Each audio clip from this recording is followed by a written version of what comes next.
Welcome to the Deep Dive, where we help you cut through the noise to get truly well-informed. Now, when you picture Japan, what comes to mind? For many of us, I think it's those pristine streets, impeccable order, that almost unbelievable sense of safety. Yeah. You visit, right? And you rarely, if ever, encounter visible poverty. Yeah, it's a stark contrast to what you might see in many other countries where social challenges can be much more out in the open. Exactly. What's fascinating here, though, is that while Japan does project this incredibly polished image, that isn't always the full picture. There's a jarring reality. Okay. Social problems do exist, but they are often, let's say, strategically hidden from view. And that's exactly what we're diving into today. This deep dive will explore Japan's hidden poverty problem, focusing on specific, almost unbelievable areas right in its biggest cities, Osaka and Kyoto. Right. Our mission, really, they unpack how these huge global cities manage their carefully curated image, what challenging realities get swept under the rug, and, the very real human cost behind these efforts.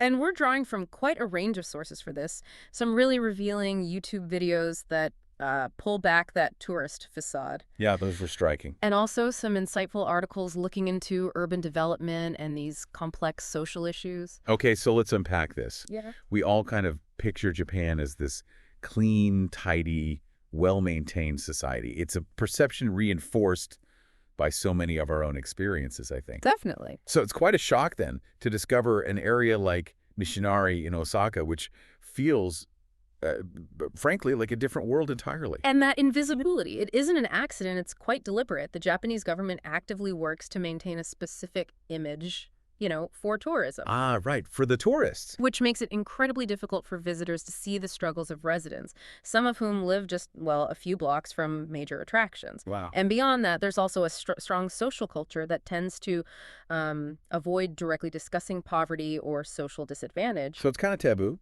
Yeah, almost. It makes these issues even harder for both locals and visitors to truly acknowledge. We actually see similar patterns elsewhere, too. Like where? Well, like in other developed cities, say Taipei, where authorities also tend to carefully manage how disadvantages are presented to the public eye. So it's not just an oversight, it's an active, almost cultural concealment. That's a powerful point. Where in Osaka do we see this strategy most clearly at play? Okay, the prime example is Nishinari Ward, specifically an area known historically as Kamagasaki in Osaka. Kamagasaki. Yeah, and it presents an almost unbelievable contrast. You're literally just 10 minutes from major tourist attractions. 10 minutes. Or maybe 2 kilometers from Osaka's largest tourist spot, and suddenly you're just in a completely different world. That's hard to picture. What's even more telling is that Kamagasaki's name, it's often wiped off official maps. Really? Yeah, and it rarely appears in mainstream media, all because of its social image and these ongoing urban development plans. It's almost as if they want to erase its existence. It's truly hard to reconcile that image, blight and crime, with the pristine Japan we think we know, especially when it's so close to the main attractions. Right. So what's the story here? What's the historical trajectory that led to such a profound divide right in the heart of Osaka? Well, stepping back, the roots of this situation, they actually go back quite a way. To the 1970 World Expo in Osaka. The Expo. Yeah.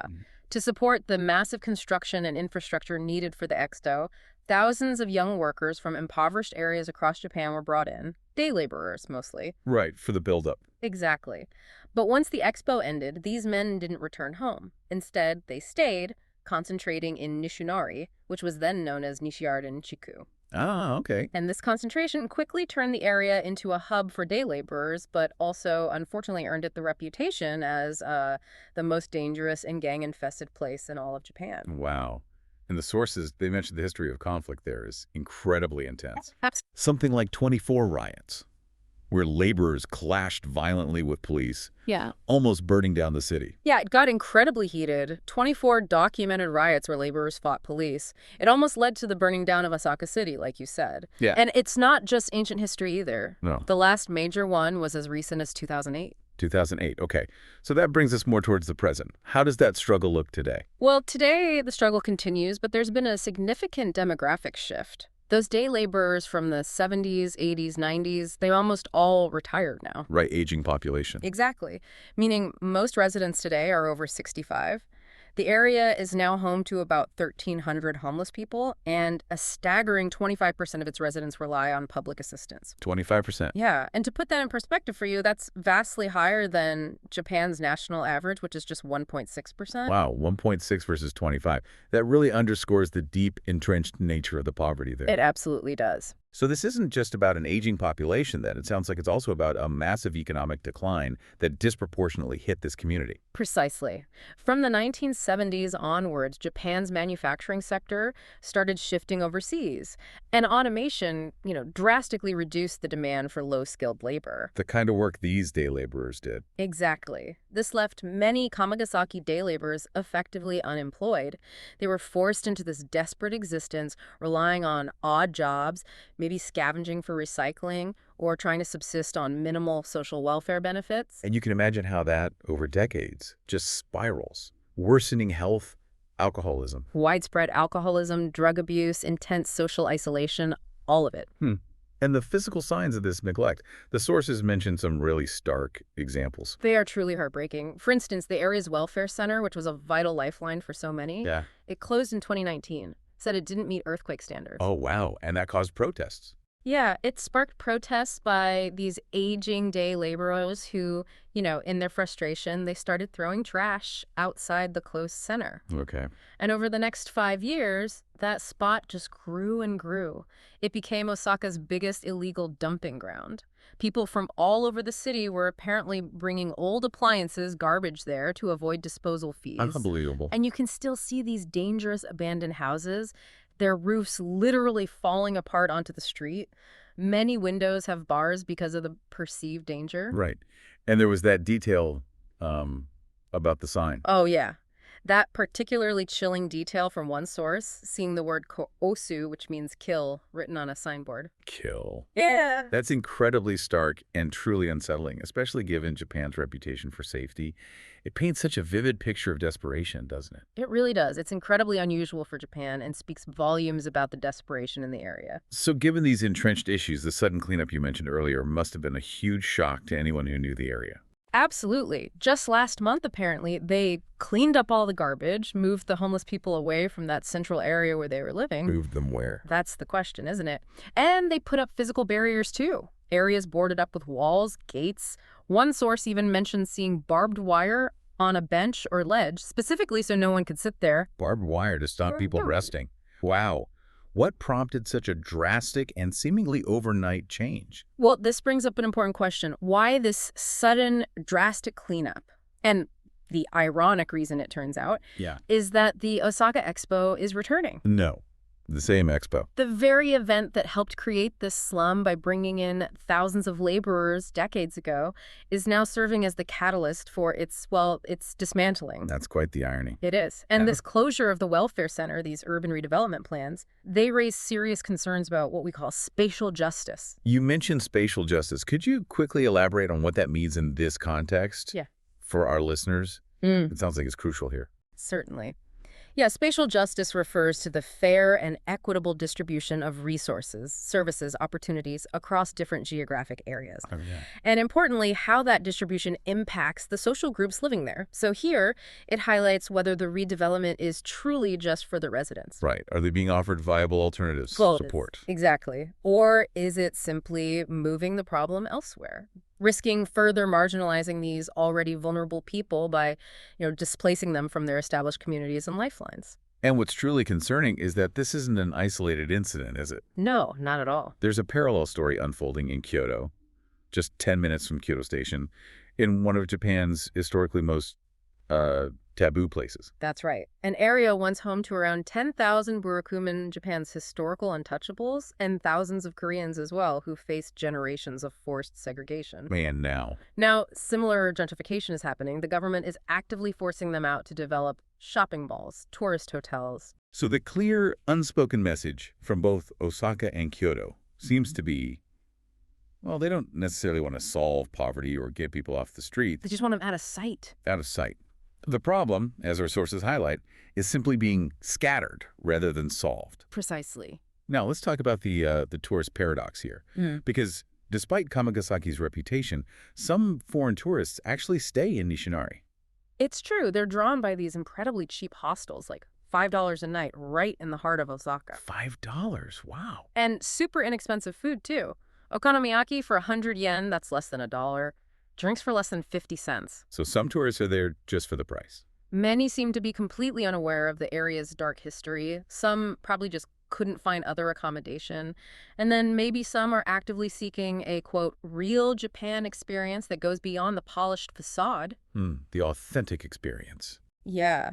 And you see these unique convenience stores there, stocked with an abundance of cheap alcohol, and even handwritten notes asking for money sometimes.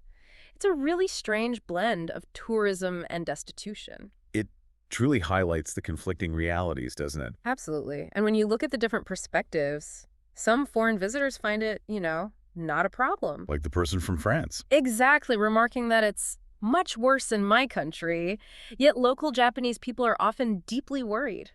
There's that anecdote of a husband sending worried messages every 5 minutes to his wife staying there. That's quite a contrast. It is. And what's also quite surprising and sort of poignant is the presence of a kindergarten right in the area. The kindergarten. Amidst all that. Yeah, a stark symbol of innocence and vulnerability in such harsh surroundings. So if we try to connect this to the bigger picture, what does this all mean for us? This hidden poverty in Japan, it isn't just some local anomaly, is it? Not at all. It directly connects to broader global challenges, particularly the UN Sustainable Development Goals, the SDGs. The SDGs. Okay. Osaka's experience unfortunately reflects these in some pretty stark ways. How so? Let's take SDG 1, no poverty. Okay, looking at SDG 1. What's truly insightful here is how Japan's highly developed economy, despite its outward prosperity, still grapples with these fundamental challenges of poverty. Right, it's not just about income. Exactly. Nishinari shows us it's not just about absolute income levels, but about hidden welfare dependency, social exclusion, right within a wealthy nation. It shows that economic growth alone doesn't just eliminate deep-seated poverty. Especially when it's actively concealed. Precisely. It challenges our global assumptions about what no poverty truly looks like. Okay, and what about SDG 8, decent work and economic growth? Well, we clearly see the profound lack of job security for these day laborers over decades, but it also maybe highlights a broader issue in Osaka, which is the polarized career choices for its youth. Well, some reports suggest many young people feel pressured towards stable, but perhaps less creative or fulfilling paths, partly due to underlying economic anxieties. It underscores these deep urban labor market inequalities that can exist even in a thriving economy. That connects to SDG 10 too, doesn't it? Reduced inequalities. Directly. Yeah, urban development in Osaka, while presenting itself as progress, often coexists with the stark marginalization of impoverished areas. These redevelopment projects, like in Nishinari and Kyoto, They risk displacing people. they risk displacing vulnerable groups, potentially exacerbating social and geographical disparities. The contrast between a vibrant youth culture hub like Osaka's Amerikamura and struggling Nishinari is a really clear example of that uneven resource distribution. Right, and persistent inequality within the same city. Exactly. Then there's SDG 11, sustainable cities and communities. Yeah, Osaka faces this critical challenge. How do you promote tourism and urban renewal while also protecting the housing rights and crucial social networks of vulnerable groups? Because things like affordable lodging, community services in places like Nishinari, they're actual lifelines for people. They are absolute lifelines, and losing them without genuine alternatives would severely impact social stability and, frankly, the very notion of a truly sustainable community for all residents. Finally, SDG 16, peace, justice, and strong institutions. How does that fit? Well, Japan's social policies regarding poverty often seem to lack transparency and robust public discussion. Which silences people. It effectively silences marginalized voices.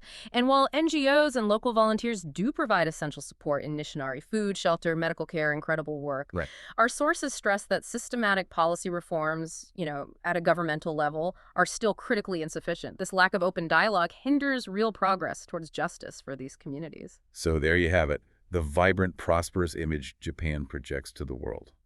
It stands in stark contrast to these hidden realities of concentrated poverty and profound social challenges just lurking beneath the surface. And urban development, while often presented as positive progress, a necessary step for economic growth, it frequently comes at a significant cost. The cost of displacing and further marginalizing its most vulnerable communities. Yeah.